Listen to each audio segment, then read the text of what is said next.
Saudara, informasi di Kompas Petang kami lanjutkan terkait dengan Presiden Joko Widodo yang merespon soal dirinya yang disebut bukan lagi sebagai kader PDI Perjuangan.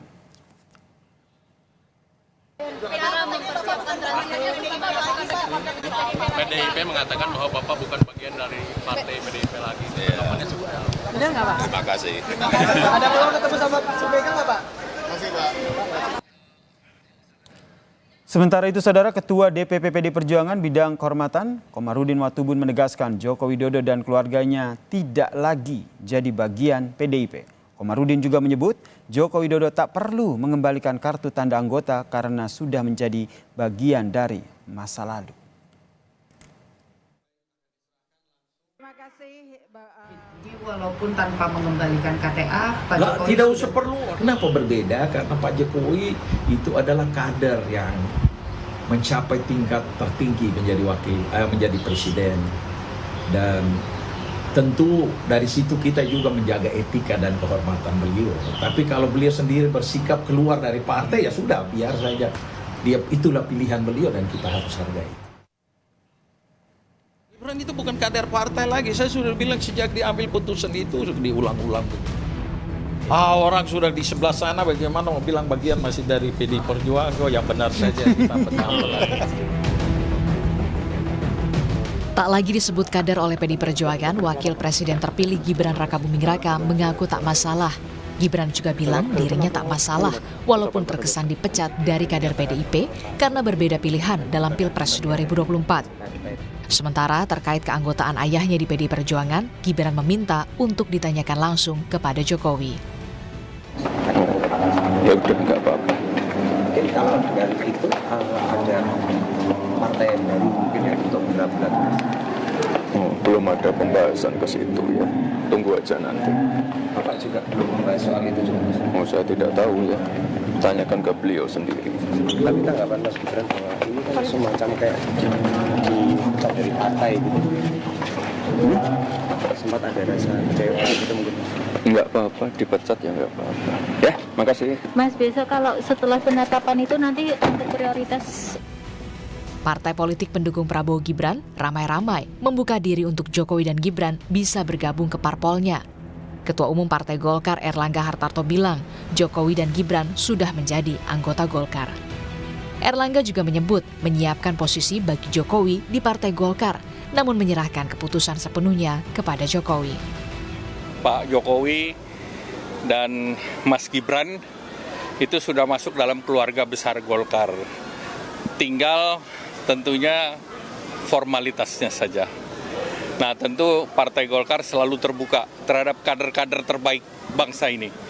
Dan jelas Pak Presiden, Pak Jokowi adalah kader terbaik bangsa. Posisi tergantung beliau.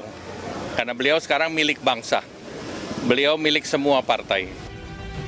Tak hanya Golkar, Ketua Umum Partai Amanat Nasional Zulkifli Hasan juga menegaskan PAN terbuka untuk Jokowi dan Gibran. Zulhas bilang Jokowi dan Gibran tak perlu repot-repot mencari partai karena PAN siap menjadi rumah Jokowi dan Gibran setelah tak lagi di PDI Perjuangan. Ya, saya waktu dekat ada agenda mau ke Solo. Ya, gitu. Jadi Pak Jokowi, Mas Gibran nggak usah repot-repot lah. Kan sudah berkali-kali ya, keluarga Pak Jokowi, keluarga PAN keluarganya Pak Jokowi. Jadi sudah jelas terang, nggak usah kesana kemari, ngapain? Ya. Sudah ada rumahnya, namanya Partai Amanat Nasional. Manuver politik Jokowi usai tak lagi menjabat sebagai presiden cukup ditunggu, mengingat apakah posisinya yang diberikan petinggi parpol kepadanya bisa membuatnya leluasa menentukan arah politik koalisi pemerintahan Prabowo Gibran nantinya. Tim Liputan, Kompas TV. Tak lagi disebut sebagai kader PDI Perjuangan, sejumlah partai politik pengusung Prabowo Gibran pun mulai membuka diri untuk memberi posisi kepada Joko Widodo dan keluarganya. Lantas, kemana Joko Widodo dan keluarganya akan melabuhkan haluan politiknya setelah tidak lagi di PDIP? Kita bahas bersama saudara dengan Waketum Partai Golkar Ahmad Doli Kurnia dan juga dosen ilmu politik Universitas Paramadina Ahmad Khairul Umam yang telah bergabung bersama kami di Kompas Petang. Salam sehat, Mas Umam nanti juga akan bergabung dengan Mas Doli nih. Tapi saya ke Mas Umam dulu nih. Mas Umam, jadi menurut Anda posisi yang strategis, yang cocok begitu untuk Presiden Joko Widodo setelah lengser dari jabatannya sebagai presiden ini apa? Ya, Mas Yasir, pertama tentu ini adalah sebuah kabar yang cukup mengejutkan karena bagaimanapun juga informasi tentang hubungan antara Pak Jokowi dengan PDIP per beberapa hari lalu masih cukup spekulatif. Masih ada harapan untuk melakukan perbaikan, melakukan rekonsiliasi pasca kontestasi Pilpres 2024 ini. Tetapi ternyata statement dari Pak Komarudin Watubun dan konon juga dikonfirmasi oleh Mas Umam? Tampaknya sudah semakin firm untuk meletakkan posisi Pak Jokowi dan juga Mas Gibran sebagai bagian dari luar keluarga besar PDIP itu sendiri. Dan ini menegaskan bahwa PDIP akan mengambil sikap dan juga posisi sebagai oposisi dalam pemerintahan mendatang. Adapun kemudian kemana arah dan juga posisi kalau misal kemudian Pak Jokowi termasuk Mas Gibran melakukan hijrah politik dari satu partai dan kemudian tentu membutuhkan rumah politik baru, maka salah satu yang per hari ini sudah menunjukkan ekspresi secara terbuka tadi disampaikan oleh Pak Erlangga Hartarto, Ketua Umum Partai Golkar, tampaknya Golkar menjadi tempat berlabuhnya. Apapun posisinya, tentu idealnya posisi yang cukup strategis. Karena bagaimanapun juga Pak Jokowi adalah tokoh yang per hari ini menjadi simbol dari kekuatan politik tertinggi, yaitu sebagai Presiden Republik Indonesia. Kalau misal kemudian Golkar mampu mengkapitalisasi keanggotaan Jokowi sebagai bagian dari keluarga besar Golkar yang baru, tentu hal itu akan menjadi kontribusi yang positif bagi Golkar ke depan. Oke, Tentu kontribusi positif dan sama. posisinya strategis begitu ya Mas Umam ya. Saya ke Bang Doli juga nih, sudah bergabung bersama kami di Kompas Petang. Bang Doli, jadi posisi strategis itu apa yang ingin diberikan begitu untuk Joko Widodo? Ya, saya kira kan mengenai posisi di mana itu kan akan bisa dibicarakan ketika memang posisi formalnya itu Pak Jokowi sudah berada di Golkar gitu ya.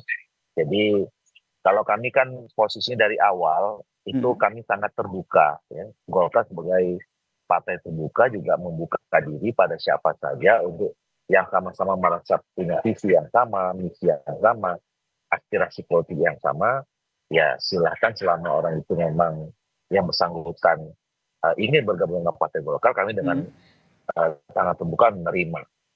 Bukan hanya jangankan Presiden Republik Indonesia, rakyat biasa saja kami terima dengan sangat terbuka gitu. Nah, tapi kan organisasi ini ada mekanismenya, ada aturannya gitu ya. Jadi nah, posisi khusus ini Bang Doli syarat ketentuan tetap berlaku ya? Oh iya, tentu kan kita sebagai sebuah organisasi kan harus juga mentaati konsensus-konsensus yang selama ini sudah kita bangun kan. Organisasi ini besar kan karena memang kita punya tradisi organisasi yang kuat, tradisi kaderisasi yang juga kuat gitu ya. Nah, ini kan yang membesarkan kita selama ini. Jadi kalau kemudian ada potensi besar masuk ke dalam tubuh Golkar, tentu juga harus menjalani mekanisme dan aturan-aturan yang selama ini juga berlaku. Paling tidak diawali dengan adanya pembicaraan dulu kan antara. Tapi pembicaraan ini memang sudah dilakukan Mas Doli, karena kalau kita lihat Ketum Golkar Erlangga Hartarto sempat menyatakan bahwa kalau posisi di Golkar ini tergantung dari Joko Widodonya. Iya, saya kira pertama memang harus datang dari Pak Jokowi, karena kan sampai selama ini kami belum pernah mendengar ya. Tadi katakanlah kalau misalnya dari PDIP-nya yang sudah mengatakan, tapi kalau dari Pak Jokowi yang sekarang menjadi objek pembicaraan kita kan belum pernah menyatakan keluar resmi dari PDI Perjuangan. Oke, saya ke Mas Umam. Mas Umam, jadi menurut Anda ini posisi yang cocok dan dikatakan khusus begitu di Partai Golkar ini cocoknya di mana? Di DPP PK atau di luar DPP? Mas Umam. Ya, idealnya kalau misal kemudian posisi Pak Jokowi diletakkan pada posisi sebagai pelaksana dalam konteks ini pemimpin tertinggi. Ya, silakan dilanjutkan Mas Umam. Ya, kalau misal kemudian dalam posisi sebagai eksekutor, maka tentu di posisi DPP. Tetapi kalau misal kemudian targetnya pada posisi ketua umum, tentu di dalam Golkar, tadi disampaikan oleh Bang Doli, ada mekanisme yang juga harus dijalankan, yaitu sesuai dengan ADART harus memiliki keanggotaan 5 tahun sebelum menjabat sebagai ketua umum Golkar. Meskipun ADART termasuk juga tata tertib atau peraturan organisasi seringkali juga bisa dimainkan, bisa diubah atau bisa direvisi menjelang kongres yang akan dilakukan. Nah, oleh karena itu semua bergantung pada proses negosiasi, termasuk juga kompromi antara kekuatan Pak Jokowi dengan elemen-elemen di dalam Golkar. Tapi kalau misal ternyata hal itu dianggap terlalu vulgar untuk langsung meletakkan seorang Joko Widodo sebagai ketua umum Partai Golkar, barangkali alternatif yang cukup memungkinkan adalah pada posisi-posisi senior seperti Dewan Pertimbangan, kemudian Dewan Kehormatan, atau posisi-posisi lain yang cukup terhormat dalam struktur Golkar ke depan. Ini yang ingin jadi pertanyaan saya selanjutnya, Mas Umam, dengan masuknya Joko Widodo, jika nanti masuk, apalagi tadi Anda sempat mention bahwa bisa jadi nih posisi sebagai ketua umum Partai Golkar begitu, ini akan mengusik tidak ada Dewan Kehormatan, Dewan Pertimbangan, petinggi-petingginya lah elit Partai Golkar, termasuk Dewan Pembina? Ya, tentu semuanya bergantung pada proses pendekatan politik dan juga komunikasi politik yang dilakukan di bawah meja. Karena bagaimanapun juga semua ini harus dilakukan secara smooth supaya kemudian tidak memunculkan gejolak di dalam internal Partai Golkar. Kita tahu Golkar adalah sebuah entitas kekuatan politik besar yang dihuni oleh cukup banyak varian-varian kekuatan politik yang beragam. Tidak ada satu entitas murni di Golkar. Bahkan dari sisi keorganisasiannya juga mulai Kosgoro, kemudian AMPI, sampai kemudian elemen-elemen yang lain relatif cukup beragam. Oleh karena itu, kalau misal kemudian komunikasi itu bisa dilakukan, termasuk melibatkan lingkaran terdekat dari Pak Jokowi yang berada di Golkar, seperti Pak Luhut Binsar Panjaitan, kemudian Pak Erlangga Hartarto sendiri, termasuk Pak Bahlil, untuk memberikan ruang bagi penataan atau menyiapkan landasan bagi landingnya Pak Jokowi di Golkar, maka memungkinkan saja termasuk melakukan perbaikan atau perubahan dalam ADART untuk meletakkan Pak Jokowi di posisi yang sangat strategis di struktur Golkar ke depan. Di struktur Partai Golkar ya, ada gejolak tadi kata Mas Umam. Kalau dari Bang Doli sendiri nih yang sebagai orang dalam Golkar nih, di Golkar sendiri sudah bulat satu suara atau masih ada dinamika gejolak terkait dengan jika nanti Joko Widodo bergabung ke Partai Golkar? Nah, saya kira kalau soal bergabung, saya yakin kita juga tidak akan ada masalah ya. Gak ada masalah ya? Jokowi bergabung menjadi keluarga besar Partai Golkar. Nah, tetapi sekali lagi bergabungnya Pak Jokowi ini kan nanti